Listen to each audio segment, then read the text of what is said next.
Upon entering the room, I would perform hand hygiene. I'm going to introduce myself to my patient. Hi, my name is Gwen. I'm going to be doing your head-to-toe assessment. I'll be your nurse today for your exam. So just to start, I do a general survey. Mark appears to be a well-nourished, well-developed 27-year-old male. I'm going to ask you a couple questions. They might sound a little silly, but I just need to know. Can you tell me your name and your birthday? Mark Smart, 6198. Okay, can you tell me where we are right now? At home. Can you tell me what year it is? 2026. And who's the president? Donald Trump. And do you know why you're here? For a physical exam. Perfect. Okay, my patient is alert and oriented ×4. Speech is coherent and clear. I was assessing his speech while he was talking to me when I asked him those questions. Okay, and then I am going to test kind of a little bit of your muscle strength here. So I am going to have you push your cheek against my hand. Okay, other way. Perfect. And then I'm going to have you push your forehead against my hand. Okay, tilt your chin down against my hand. And the back of your head against my hand. Perfect. And then I'm going to have you grip my fingers and just squeeze as hard as you can. Perfect. Good job. Okay, I'm going to come down here to your feet. Push your toes down like a gas pedal. Perfect. Toes towards your nose. Wonderful. All right, and then I'm going to have you push your arms against my hands. Perfect.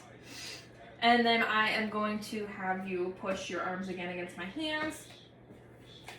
And then I'm going to have you shrug your shoulders and push up against my hands. Perfect.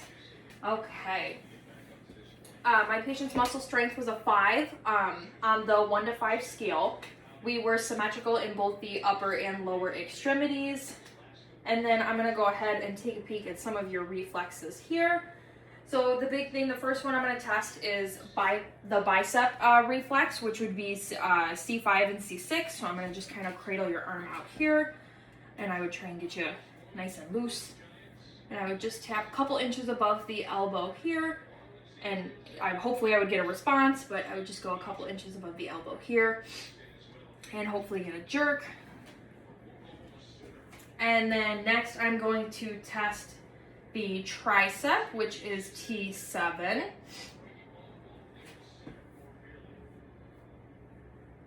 And I would come down here. And get a jerk through here.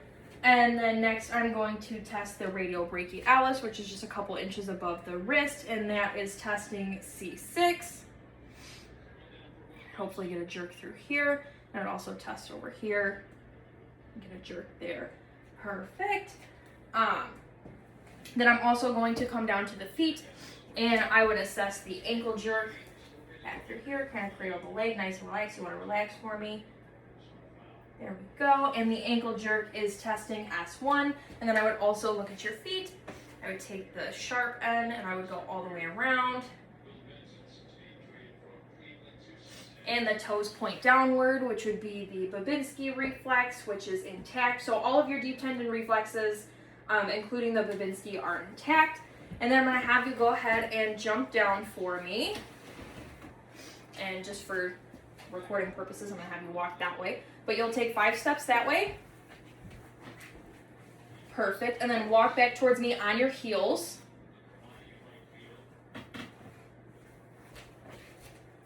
Perfect. Now turn around. Go the other way on your toes.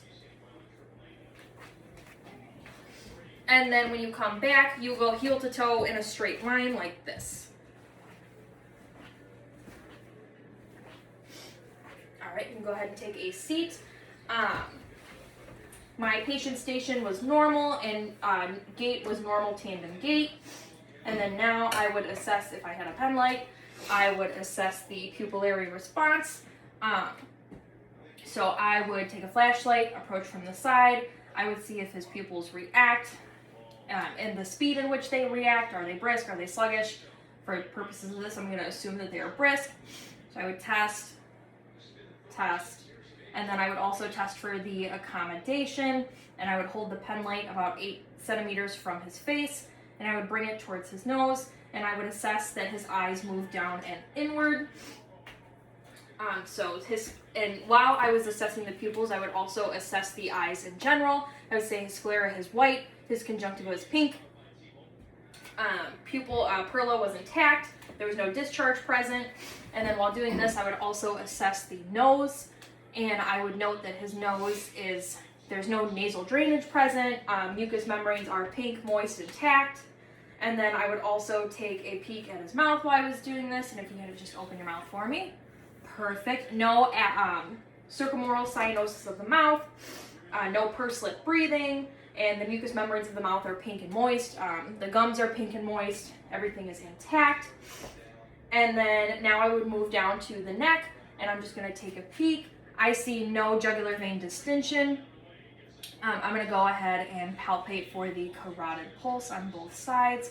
I also know while I am doing this that I see no use of accessory muscles for breathing, no respiratory distress. I palpated both carotid arteries one at a time, and I felt no thrills. And then I am going to go ahead and take a listen to the carotid arteries with the bell of my stethoscope. And as I'm doing this, I'm going to tell you to hold your breath for me. Perfect. Breathe normally. All right, and hold your breath again.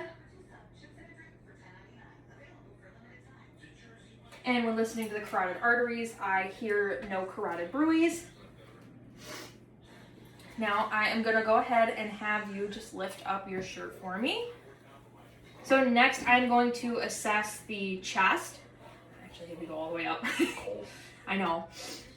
Sorry, it's a little chilly in here. But I'm looking at the chest, and I'm looking at the shape and contour of the chest, and I'm noting that there is no abnormalities in the shape, no signs of scoliosis, no pectus carinatum or excavatum, and I notice no shortness of breath, intercostal retractions, or tripoding. There's also no signs of barrel chest. And then I'm going to just take my hand and I'm just going to palpate. So when I'm doing this, I'm assessing 4 different areas of the chest, and just breathe normally while I'm doing this exam. Palpate all 4 areas.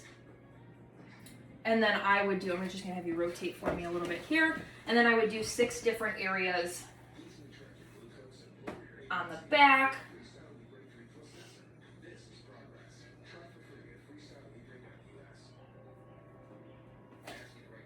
And when I'm doing that, I am feeling for any vibrations or anything like that. When I was doing that, I did not feel any vibrations in the anterior or posterior lung fields. And now I'm going to go ahead and take a listen. I'll have you lift your shirt back up for me. When auscultating the anterior portion of the chest, I am listening to 6 different areas. You start all the way at the top to hear the top of the lung lobes. You would do both sides, and then the middle. And I would have him, when I'm doing this exam, I would normally have him take a deep breath in and out with every place that I listened, but for the purpose of this exam, I will not be doing that. I don't want to make him short of breath. And then I'm just going to have you turn for me again, and when I'm auscultating the back posterior portion of the lungs, I would do 8 different places. And again, having him take a deep breath in and out with every spot that I am listening. Off to the side. And then I would also, just gonna go on the side here, I would also palpate in the mid-axillary line, 3 sides on both sides, but it's most important 3 sides on the right, because the right lung has 3 lobes while the left lobe only has 2. And I would do the same over here.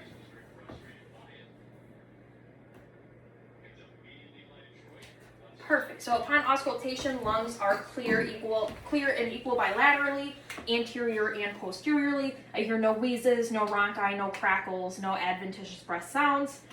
And I observed no abnormal heaves, because while I'm doing this, I'm also beginning the cardiac portion of my exam, and I saw no abnormal heaves in the chest wall while I was assessing.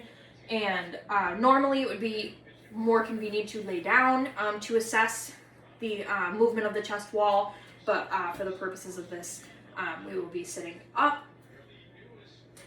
And then, so I'm also going to take a listen to your heart.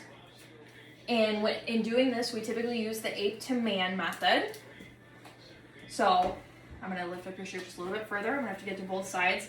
So mid-clavicular line, his clavicles are right here. Mid-clavicular line on the left side, about 2 intercostal spaces down.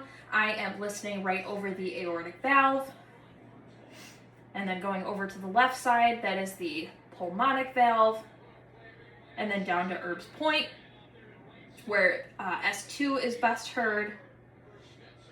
And then over the tricuspid and the mitral valve. And this is where I would also get my apical pulse, is in this area. And when doing this during a regular physical exam, I would be doing this listening with the diaphragm and the bell of my stethoscope, because the bell is better for picking up different sounds. And when I was listening, I did not hear any adventitious heart sounds. I heard normal S1 and S2. He had a regular rate and rhythm, and I heard no murmurs, gallops, rubs, or S3 or S4 sounds. Now, also when performing this exam, I would have a patient do this in a sitting position like so. I would also have them doing it laying down. And if I were having trouble hearing the S1 and S2 heart sounds, I would have them lie down and put them in the left lateral decubitus position. And I could have difficulty, sometimes it's just difficult to hear. Other times patients have large breast tissue or large chest wall, like just lots of tissue that's kind of in the way. So we can put them in the left lateral decubitus position to kind of mitigate that and hear sounds better. So I heard normal S1 and S2. And then I'm also going to check your fingers here. I'm going to have you flip your hands over. I'm checking for your capillary refill, which I would hold pressure for a couple seconds. I'm going to do it at the same time. And capillary refill was brisk, which means that it was less than 2 seconds. And then I would also do this in the toes. Okay, and then when doing this, I would also check for any edema in the upper and lower extremities. So in doing this, I would look bilaterally and I would push enough to get a little bit of an indentation in the skin and watch it bounce back. I don't see any pitting edema in this case. No obvious signs of edema in the upper lower extremities, in the hands or the feet, and I would take great care to really check, especially the feet, because that is often where people end up having edema first. And then I would also take this opportunity to palpate for my pulses.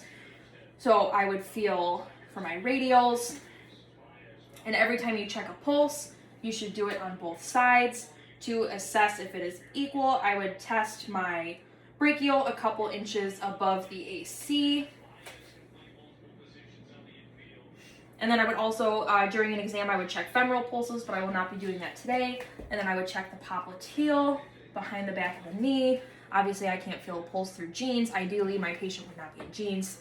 And then I would also check my PT and DP pulses as well bilaterally. So I palpated brachial, radial, femoral, popliteal, posterior tibial, and dorsalis pedis pulses. They were all symmetrical, and they were all 3+ in quality bilaterally throughout the exam.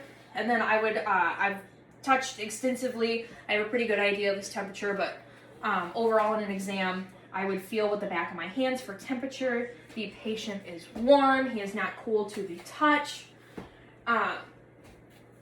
And then next, I would move on to the abdominal portion of the exam. Again, it would be better to be lying down for this portion of the exam, but for the purposes of this demonstration, I will leave the patient in the sitting position. So I'm going to go ahead and have you lift your shirt here. And then I would first inspect the abdomen. The abdomen is rounded, does not appear to be distended. And then I don't see any visible scars no heaves, no vibrations or excessively active bowel movements in the abdomen. I don't see any bruises and no like venous patterns around the umbilicus. And then next, I would go ahead and auscultate, because you don't want to palpate first, because that can cause bowel sounds to be there that weren't there before. I want to hear the bowels in their natural state.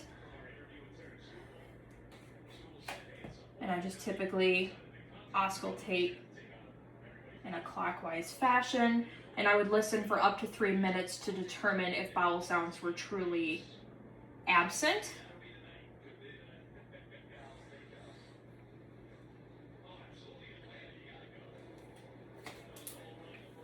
All right, I hear normal active bowel sounds across all 4 quadrants. And then, while I'm auscultating, I would also be auscultating for some of our certain arteries here. So a couple inches above the umbilicus, I would be palpating for the aorta. And then the kidneys are over here, so just off to the side, I would be for the renal arteries. And again, I would do this bilaterally. And then a couple centimeters below that would be the iliac arteries. And then again, I would listen for the femoral, but I will not be doing that for this exam today. I did not hear any bloody turbulence or abnormal flow when I was palpating the various arteries, or when I was auscultating the various arteries in this area. And then I would go ahead and palpate the stomach at this point, and just kind of a soft rolling motion. And it's normal for some people to sometimes have tenderness. The abdomen is a very sensitive area, so I just be really gentle. Deep palpation is not necessary, and his abdomen feels soft, non-tender, non-distended. I didn't notice any masses when I was palpating. And then I would percuss the abdomen, so I would take my 2 fingers and I would tap and listen for the sound. And I noted normal bowel intonation when I performed percussion of the abdomen. You can lower your shirt. And that concludes this head to toe assessment. Thank you so much for your participation.